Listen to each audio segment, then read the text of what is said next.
के स्टार्ट में एक बहुत ही खौफनाक ज़ोंबी वायरस शहर में फैल गया है, जिस वजह से हर कोई ज़ोंबी में तब्दील हो रहा है। किसी की परवाह ना करने वाली हीरोइन मोली वहां से बचने का एक बहुत ही ज़बरदस्त प्लान बनाती है, जिसमें उसे रेगिस्तान की दूसरी तरफ जाकर एयरफील्ड में जाना है और वहां से उसे एक छोटा प्लेन लेकर समंदर के बीच वाले आइसलैंड में जाना है। मोली और उसका दोस्त दोनों कार में जा रहे होते हैं। तभी रेडियो पर ज़ोंबीज़ के अपडेट आ रहे होते हैं। वो बिना सुने उसे बंद कर देती है।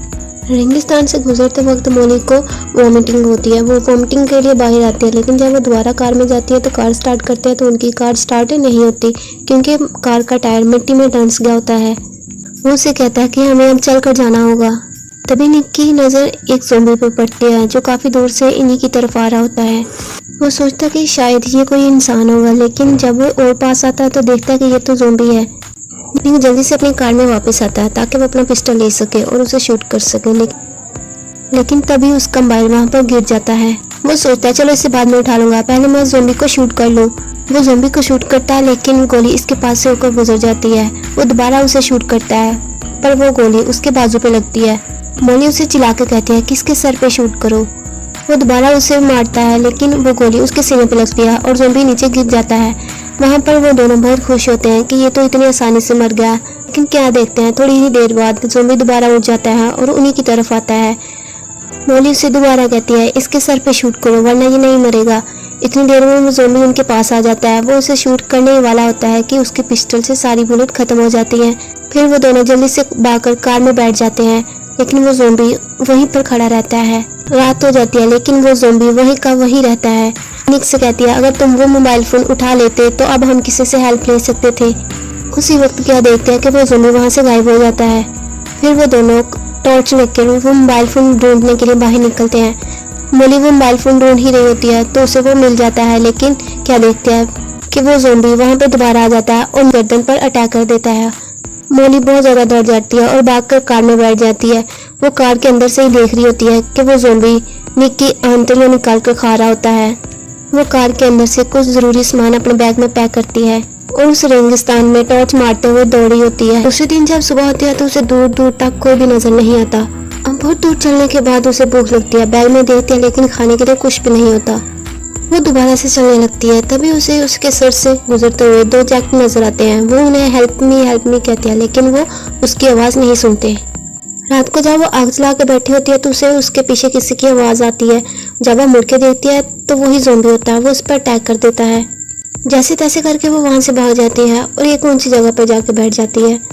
वो वहीं पे सो जाती है। जब सुबह होती है तो देखती है कि उसके बाजू पर वही ज़ोंबी होता है जो चट्टान पर नहीं चढ़ पा रहा होता। फिर वो एक छोटी सी लकड़ी फेंककर उसे डाइवर्ट करने की कोशिश करती है। फिर वो एक छोटे से कपड़े पर खून लगाकर उसके चेहरे के आगे लगाती है। वो उस कपड़े को दूर फेंक देती है। वो ज़ोंबी भी उसी कपड़े के पीछे चल पड़ता है। उसी दौरान वो नीचे उतरती है, लेकिन उसका पाँव फिसल जाता है और वो नीचे गिर जाती है। उसके गिरने की आवाज़ से वो ज़ोंबी उसकी तरफ अट्रैक्ट होता है और वो उसके पीछे फिर दोबारा आना शुरू कर देता है। वो लड़की आगे आगे चलती है, लेकिन वो ज़ोंबी भी उसी के पीछे चल पड़ता है। उसके पास जो पानी होता है और जो थोड़ा सा खाना होता है वो भी खत्म हो जाता है। वो ज़ोंबी भी उसके पीछे चल रहा होता है। वो कभी कभी वो लड़खड़ा कर गिर पड़ता है, पर वो लड़की उसका मजाक उड़ाते उड़ाते हुए चल रही होती है। तभी थोड़ी दूर जाने के बाद उसे घर नजर आता है। वो उस घर में जाकर देखती है कि कुछ खाने के लिए है, लेकिन वहाँ कुछ भी नहीं होता। वो एक कमरे में जाती है, पर क्या देखती है कि वो ज़ोंबी भी उसी के पीछे वहाँ आ जाता है। वो ज़ोंबी उसे वहाँ पर ढूंढता है, पर वो लड़की छुप जाती है। लड़की जैसे तैसे करके वहाँ से निकलती है, पर फिर वो दोबारा अपनी डायरेक्शन पर चलना शुरू कर देती है। तभी वो एक जगह बैठकर पानी पी रही होती है। क्या देखती है कि वो ज़ोंबी उसे ढूंढते हुए वहाँ पर आ रहा है। वो सोचती है कि ये ज़ोंबी मेरा पीछा नहीं छोड़ेगा। वो एक पत्थर उठाकर उससे कहती है अगर तुम मेरे पास आए तो मैं तुम्हारे सर पे मार दूंगी। इसकी बातों का ज़ोंबी पर कुछ असर नहीं होता। वो आगे बढ़ता रहता है। वो उस पत्थर उसके सर पे मार देती है, लेकिन उससे उसका कुछ भी नहीं होता। फिर वो लड़की वहाँ से भाग जाती है, पर ज़ोंबी भी आहिस्ता आहिस्ता उसी के पीछे होता है। रात होती है तो वो एक चट्टान पर बैठ जाती है और आग जलाकर अपने पास्ट के बारे में सोचने लग जाती है। दूसरे दिन फिर वो दोबारा चलना शुरू कर देती है, पर वो ज़ोंबी भी उसे फॉलो कर रहा होता है। थोड़ी दूर चलने के बाद वो फील करती है कि एयरफील्ड यहाँ से नज़दीक है। वो पीछे मुड़ के देखती है कि वो ज़ोंबी उसके पीछे नहीं होता। तभी क्या देखती है कि खतरनाक रेत का तूफान उसी की तरफ आ रहा होता है और उसे ना चाहते हुए दोबारा उसी रास्ते पर वापस जाना पड़ता है और थोड़ी दूर जाकर गिरकर बेहोश हो जाती है। और ज़ॉम्बी के ऊपर मिट्टी गिर जाती है और वो वही ज़मीन पर दफन हो जाता है।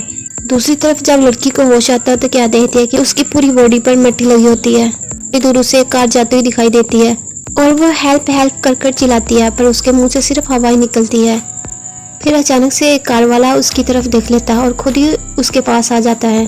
वो उस लड़की के पास आकर पूछती है कि तुम्हें क्या हुआ, तुम यहाँ पर क्या कर रही हो। वो उन्हें कहती है कि थोड़ी दूर एयरफील्ड है, वहाँ पर मेरा एक दोस्त जहाज़ लेके मेरा इंतज़ार कर रहा है, मुझे वहाँ तक जाना है। जब वो कार में बैठती है तो वो कहती है कि मेरा बैग उस मिट्टी के नीचे आ गया, मैं अपना बैग लेके आती हूँ। वो लड़के उसे कहते हैं कि नहीं, तुम यहीं रहो, हम तुम्हारा बैग लेके आते हैं। वो शीशे में देखती है कि उसका मुंह मिट्टी से भरा हुआ है। वो सोचती है कि मैं पहले क्या थी और अब क्या बन गई हूँ।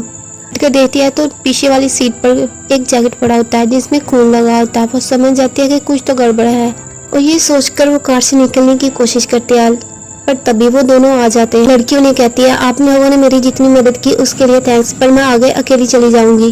और वो कार से उतरने की कोशिश करती है, पर वो लोग उसे कार से उतरने नहीं देते।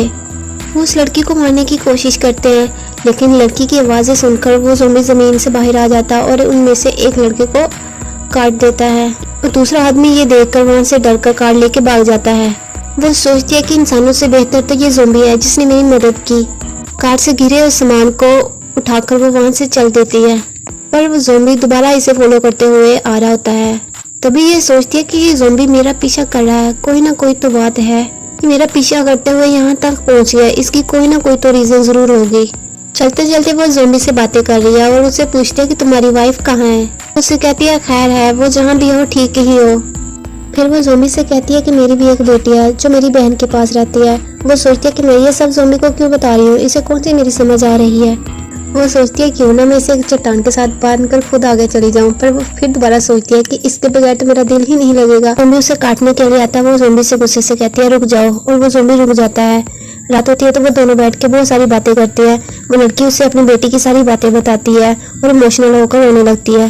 वो ज़ॉम्बी भी उसे इमोशनल होकर देखने लगता है जैसे इसे सारी समझ आ रही हो। थोड़ी दूर चलने के बाद वो दोनों एक ब्रिज पे पहुंचते हैं। क्या देखती है कि मिलिट्री के बहुत से ट्रक वहां से गुजर रहे हैं। ट्रक को देख के वो ज़ॉम्बी को छुपा देती है कि कहीं इसको वो गोली से मार ही ना दे, और देखते ही देखते वो सारे ट्रक वहां से गुजर जाते हैं। पर एक ट्रक वहीं पर रुक जाता है। उस ट्रक से दो सोल्जर बाहर आते हैं और उस लड़की को शूट करने वाले होते हैं कि वो लड़की उन्हें कहती है कि रुक जाएं। तभी उन्हें पता चलता है कि ये ज़ॉम्बी से इफेक्ट नहीं है और लड़की से पूछते हैं कि तुम यहाँ पे क्या कर रही हो, चलो हमारे साथ ट्रक में बैठो। पर वो उन्हें कहती है कि नहीं, मैं यहाँ पे अपने हस्बैंड के साथ आई हूँ, आप लोग जाएं, मैं चली जाऊंगी। इतनी देर में वो ज़ॉम्बी बाहर आ जाता है। सोल्जर उस ज़ॉम्बी पर अटैक करने वाले होते हैं कि लड़की इनके बीच आ जाती है और उन्हें कहते हैं कि नहीं, इन्हें ना मारो। तभी एक सोल्जर ज़ॉम्बी के पाँव पर अटैक कर देता है। वो लड़की सोचती है जब इसके सीने पर गोली लगी थी तो ये दोबारा जिंदा हो गया था, क्या पता ये अब भी उठ खड़ा हो। इस दौरान वो ज़ॉम्बी इसकी फिंगर पर काट देता है, यानी कि वो अब इफेक्ट हो गई है। लेकिन वो लड़की एक बड़े से पत्थर से अपनी फिंगर काट देती है और ज़ॉम्बी को कहती है मैं तुम्हें यहाँ पे ऐसे ही छोड़कर नहीं जा सकती। तो वो एक बड़ा सा पत्थर उठाती है और ज़ॉम्बी पर मार देती है, जिससे ज़ॉम्बी हमेशा के लिए मर जाता है। वो दोबारा से अपने सफ़र पर रवाना होती है। वो आहिस्ता आहिस्ता चलते चलते एयरफील्ड में पहुंच जाती है, पर वहाँ पर कोई भी नहीं होता। फिर वो अपनी बेटी को कॉल करती है और उससे पूछती है कि तुम क्या कर रही हो और वहाँ पर सब कैसा है। वो उससे कहती है यहाँ पर कुछ भी ठीक नहीं, मम्मी ने कहा है कि पलंग के नीचे ही छुपे रहो। वहाँ पर एक कार होती है जिसमें बैठकर वो अपनी बेटी के घर आती है। वो घर आके अपनी बेटी को ढूंढते हैं, लेकिन उसकी बेटी उससे वहाँ नहीं मिलती। तभी उसकी नज़र एक टेंट पे पड़ती है। क्या देखती है कि उसकी बेटी वहाँ छुपी होती है। वो अपनी बेटी को कहती है कि मैं ही तुम्हारी माँ हूँ, बाहर आओ, लेकिन वो नहीं आती। जब उसे पता चल जाता है कि यही इसकी माँ है, वो भागकर अपनी माँ के गले लग जाती है। इतनी देर में बहुत से ज़ॉम्बी उनके घर आ जाते हैं। इस तरह की मज़ीद वीडियोस देखने के लिए मेरे चैनल को लाइक, सब्सक्राइब और शेयर कीजिए।